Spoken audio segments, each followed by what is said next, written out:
Evangelion. Holy shit.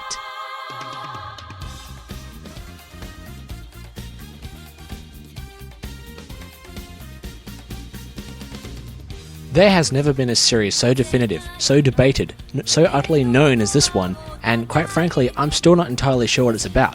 Seriously, find a fan and get them to explain it to you, and if you're not confused after the first 5 minutes, then hats off to you. I first watched this series when I was 14, and I have never since walked away from a series as utterly depressed as I was with this one.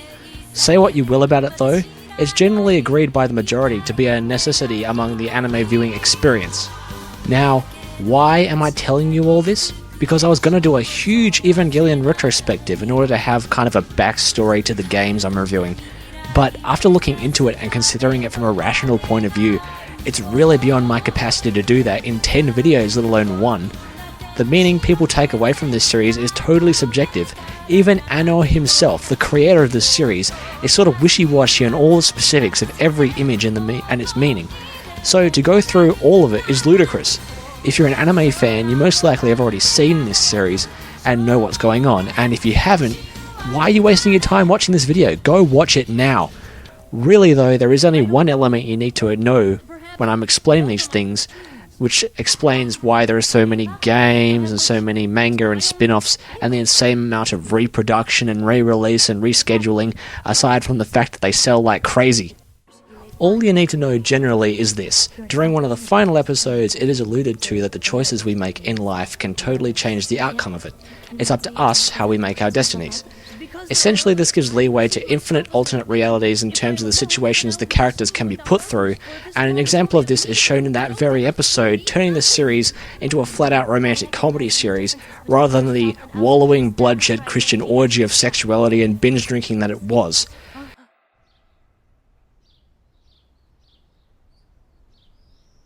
It's about time you got up, you idiot. Oh, it's you, Asuka. What the hell does that mean? Can't you appreciate that I went to the trouble of coming to wake you up personally? I don't hear any words of appreciation for your oldest childhood friend. Thanks. Let me sleep a little more. Hey, get up, you! It's time to get up, you dork! You stupid pervert! I didn't mean to get that I can't help it, it's morning. With the floodgate open, the series was subjected to free reign from other artists and remakes. What anything could basically happen to the same characters being put in different situations. The romantic comedy series is the most duplicated by far, which leads me to Neon Genesis Evangelion Iron Maiden, aka Girlfriend of Steel. Now, I'm kind of taking a bit of leniency here since I said I would review Japanese games, but I don't know if you could technically call this a game. I've done things like Eyes, where all you do is talk to girls and walk around, but seriously, the amount of gameplay in that, by comparison, is monstrous.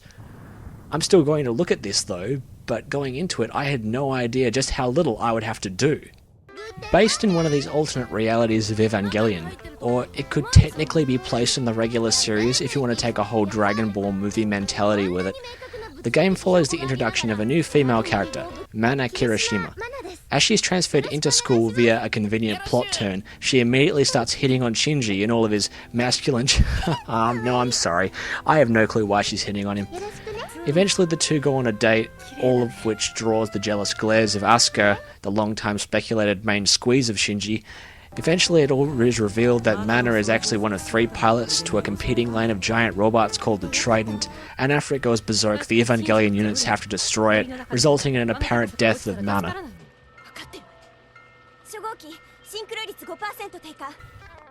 During most of the game, you have the pleasure of just sitting back and watching the events unfold. There's no need to press buttons or even have a controller. When you actually have control, you have a very basic number of choices you can follow. Most of these involve you moving the character to the next location in order to trigger the next 15-minute movie. You can look around, you can walk to the next location, or you can talk with any number of characters with cameos at random points in order to contribute little to the story. In fact, some of the more humorous moments are just talking to them, as I'm sure normal people in Japan don't talk like that. I think.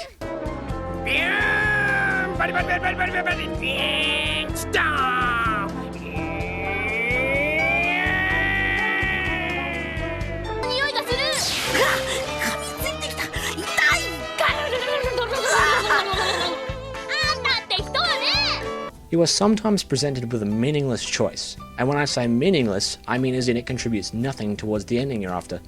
There are certain times when you will only unlock certain CG scenes based on what you respond to, but if you're after everything, saving is as simple as pressing start and selecting the first option.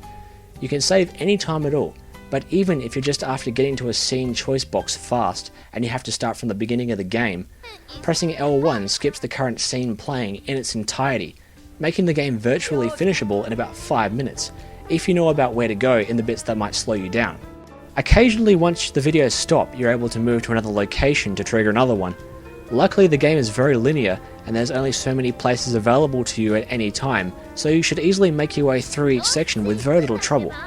Once you arrive at the correct area, the next scene triggers automatically, so it's impossible to be misled or to make an incorrect decision. Really, this is your only purpose here. There is a force that keeps pressing stop or pause on the game, and you're the only one who can continue the movie.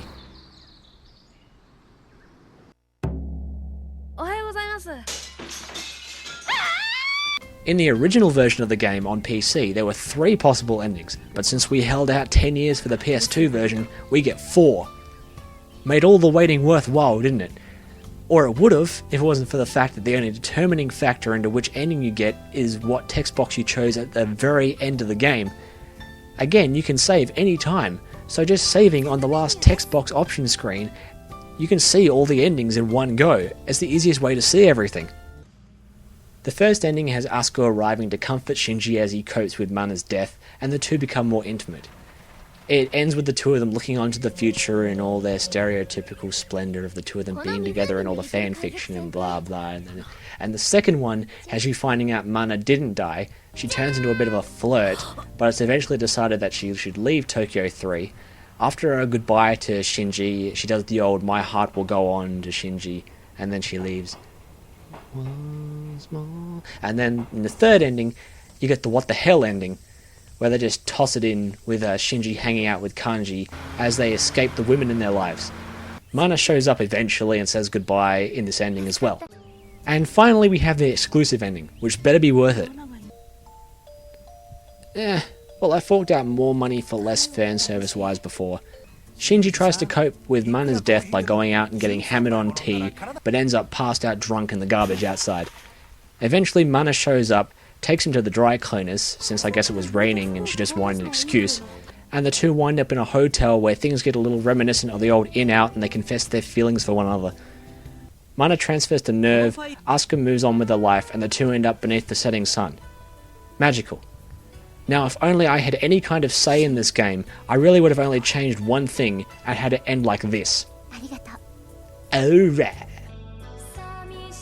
Seriously, where is Rei in this game? She's there occasionally for certain scenes, but she really isn't a character that's even worth discussing here. For the girl you can basically put on the front cover of any magazine in Japan, and that magazine subsequently sells out immediately, there is a severe lack of her here. Granted, this is a side story about the relationship between Shinji and Mana, but if that was the focus, they should have just made an alternate reality episode about that instead of trying to pass it off as a game, which would actually require some sort of gameplay.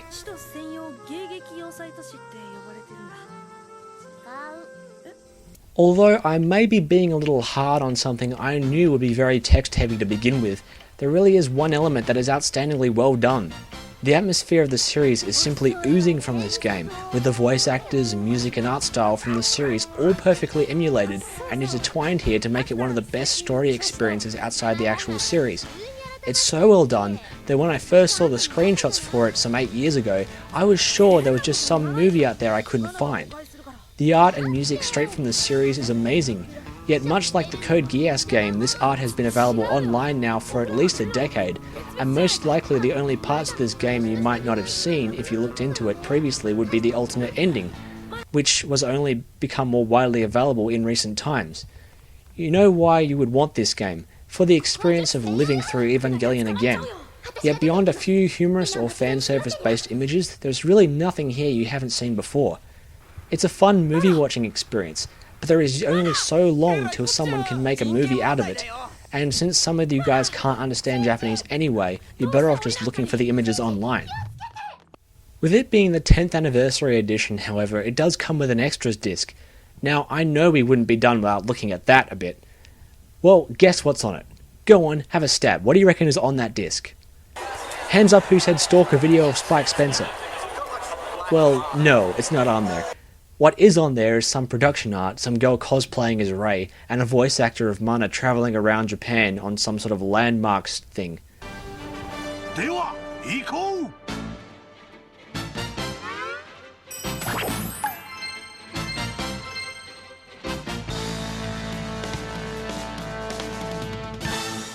皆さんこんにちは。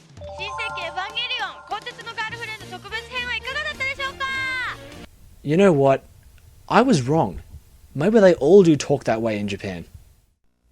Overall though, this may be the first time I've ever actually said this, but there is absolutely no reason for you to buy this. Everything you may want from it is free online right now, and there is no gameplay in this at all to come back to. Even if you're curious about the story and the endings, you should be satisfied after watching this review. I just told you everything that happens in the game. The only reason you should get this is you want to experience it all firsthand, and if you're really that dedicated to it, I'll upload a walkthrough of it later so you can breeze through the game in about 30 seconds. さてと、アジの開きもしっかり食べたし、みんな目は覚めたかな？ Now that review was unnecessarily long, wasn't it? Especially for a game with no gameplay. Also, don't worry, I'm not stalking Spike Spencer. Why would I when he put his signature in my death note? I do see the purpose of all this though. Evangelion teaching me that we choose our own destinies, with this game giving the total opposite in regards to who you end up with.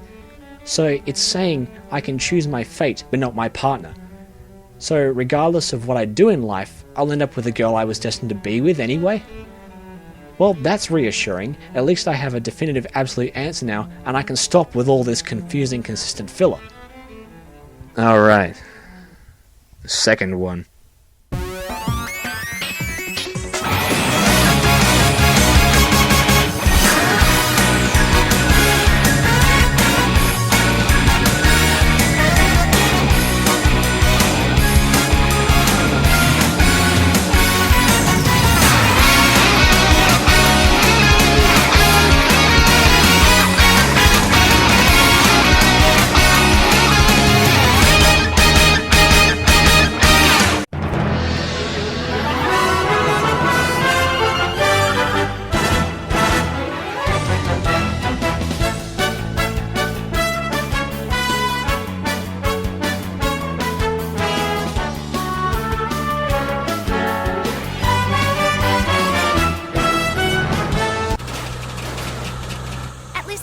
Get totaled, that would have been bad news. I've still got 12 payments left on the loan, and I doubt my insurance covers N2 mines.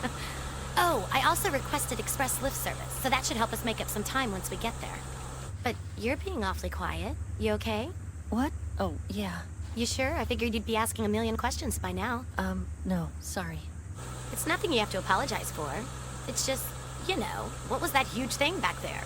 Why did I almost get blown to smithereens? Natural responses. Well, guess I figured you wouldn't give me answers even if I asked. So, you're the type that likes to assume the worst, huh? That's pretty jaded for a kid. I'm not jaded. I'm just doing what my teacher told me to do, that's all. Oh. Well, that's fine. Incidentally, that thing we saw back there was a life form known as an angel.